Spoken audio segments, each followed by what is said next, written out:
Michelle. Good afternoon, everybody. I want to welcome you back to Becoming Her, Authentic Entrepreneurs Spotlight series inside Boss Ladies Creating Empires. And as you all know, I could have did a quote or a picture for International Women's Day, but that's not me. I wanted to spotlight five amazing women. You know, because I feel behind every woman, there's a becoming. There's a woman who had to grow, who had to evolve, who had to stretch beyond comfort. And I want you to know this is not about promotion.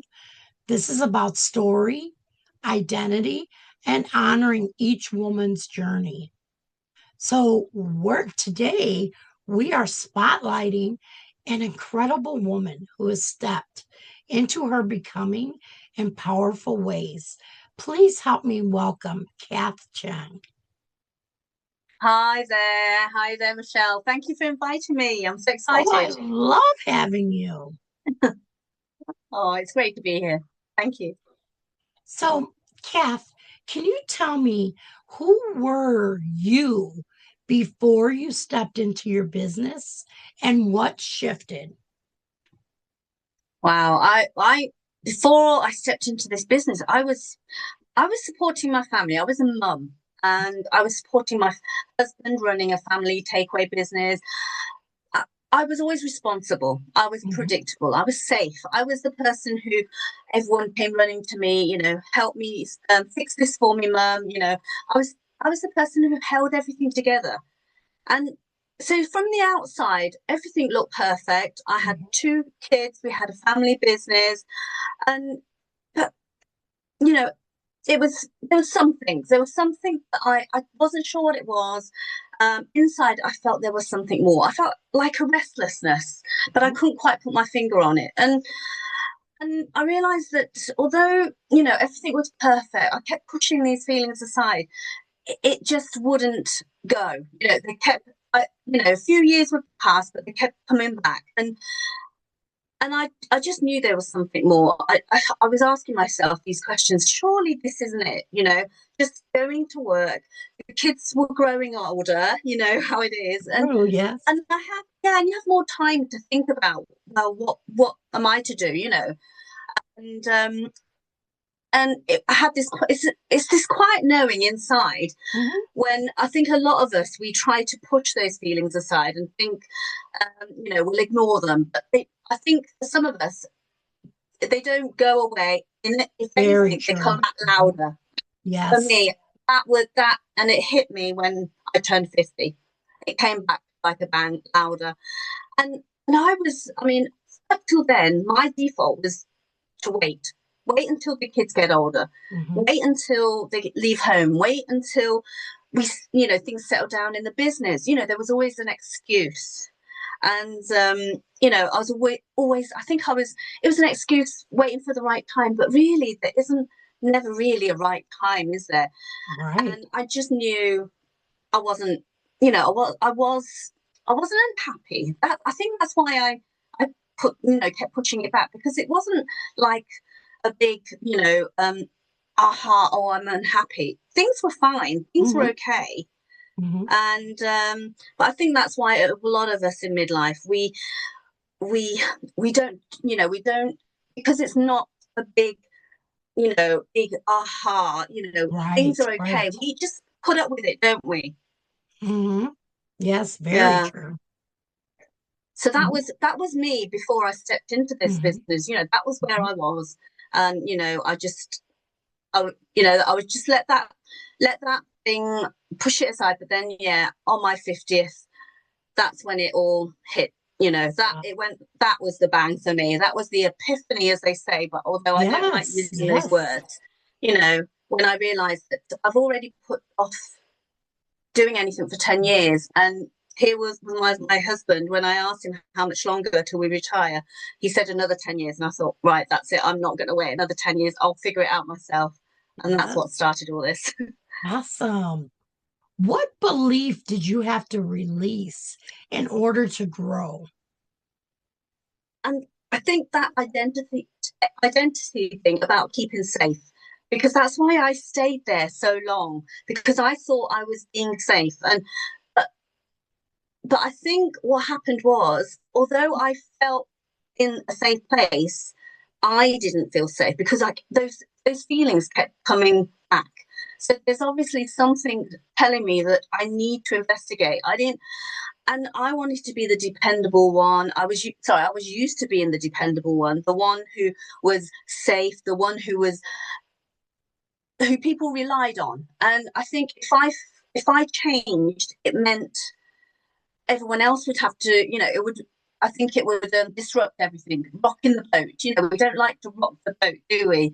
And Right. that's what I would be Very true. doing. Yeah, and that's what I would be doing if But I had to release that idea and to make something, to be the woman who was becoming. I had to change that thought that um, everyone relying on me to keep. It kept me small. When I had that thought, it kept me small. Another belief was that I had to, be wanting more meant I was going to.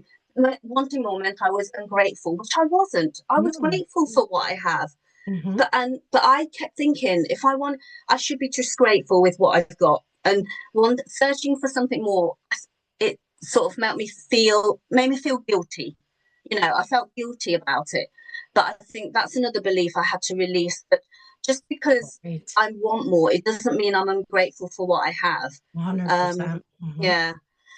And then just that, definitely that illusion of waiting for the perfect moment, that I had to release that. There is no such thing as a perfect moment, because No. we never know that moment is perfect until in hindsight, do we? We only look back and think, oh, that moment was perfect. But we have to take that step in order for us to, you 100%. know, see that. Hmm. You can't see a perfect moment until you've taken the step and look back. Um, so yeah, I would say those are my three main things I had to release in order to move forward. What does becoming her mean to you right now in this season? Um,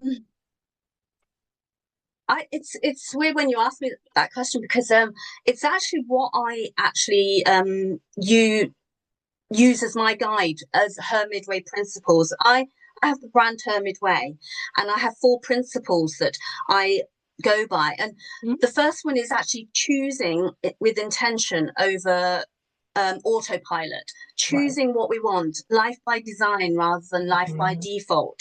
Right. That is about becoming her. So choosing, rather than doing everything on autopilot, ask, why am I doing this? Is this aligned with who I want to become? Right. Mhm. So that's my first principle that I do. Another one is allowing over forcing, because a lot of the time we try and force the situation. But sometimes I think I've realized that things happen for a reason, and Very it true. may not go how we plan. And it's Definitely. allowing, yeah, and letting go and forcing. Mhm. And instead of being, oh, why has this happened, um for instance, our flight got cancelled, but It I'm did. Yeah. that, yeah. So I mean, just allowing, maybe there's something better Mhm. after. We're still looking, for something. Maybe we could still go away somewhere else, but Mhm. it's just allowing and not being holding everything to, expecting things to happen a certain way, and holding on to that and being affected by it if it doesn't go the way we plan. So Right. allowing instead of forcing. And the other one is clarity over confusion. And a lot of us, we Mhm. figure, we embrace that. I like to say to my clients, embrace that uncertainty, because a lot of us, because we're not certain about a certain thing, certain action, we're uncertain. We don't take action, and we stay in that place of stuck, being stuck. I Mhm. say embrace that uncertainty. What if, explore, and enjoy that. Maybe that's the whole point. You're supposed to not know, and you've got to take that first step, and it's an 100%. adventure. Yeah. So, Yeah. and then the final one is self trust instead of seeking permission, because a Mhm. lot of us, we always ask, someone we know, what do you think? But Very how true. about asking, what do I think? What do I truly think? I Mhm. think we all have the answers, but we just daren't actually go with it. We want Mhm. someone else to To confirm it, yeah. yes, yes. And, but yeah, so I would say that's what becoming her is about. It's having trust in ourselves, allowing overforcing, having, moving forward in spite of having that uncertainty and just being, intentional about what you do. Yes, I love that. Kath, tell us about who you are, what you do, and who you serve. Well, I guide midlife women who feel that quiet pull because that was me. It, who have that quiet pull for something more, even when they don't know what it is yet, even though you can't name it. Um, because we can't name it, we think, oh, we shrink back.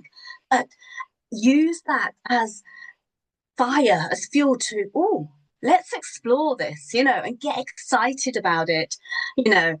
Um, and the women I guide, they're not unhappy. They've just done everything right, but they're not unhappy. They're just restless. They feel that there is something more. It's knowing, having that sense that this can't be it. And that's who the women I love to work with.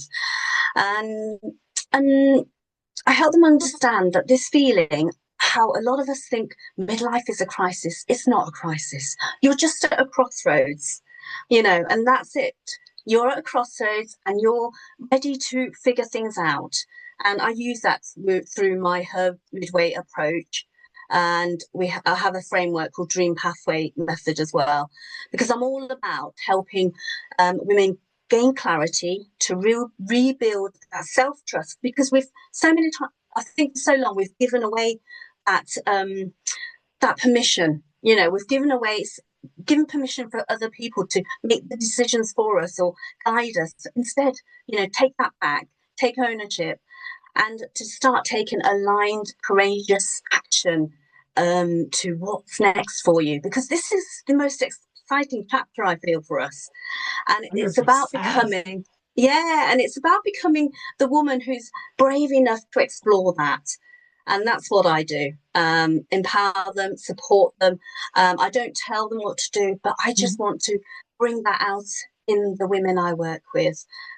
Yeah, so that's what you can see how passionate I am about doing it because Are amazing. yeah, I'm on this journey too, and I We want all more are. women. Yeah, we all are exactly, and but I realised how much I had been living in a box beforehand. And knowing what I know now, I just think I feel we all deserve we all deserve more. 100%. And I want to thank you so much for sharing your story today. This is what becoming her is about. It's about growth, evolution, ownership.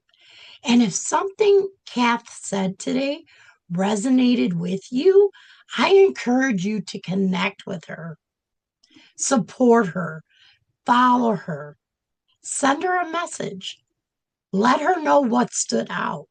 We rise together, and you'll find her connection link in the description the day of the release. And I'll see you on the next spotlight in the Becoming Her series. Happy International Women's Day. Thank you. Thank you, Michelle.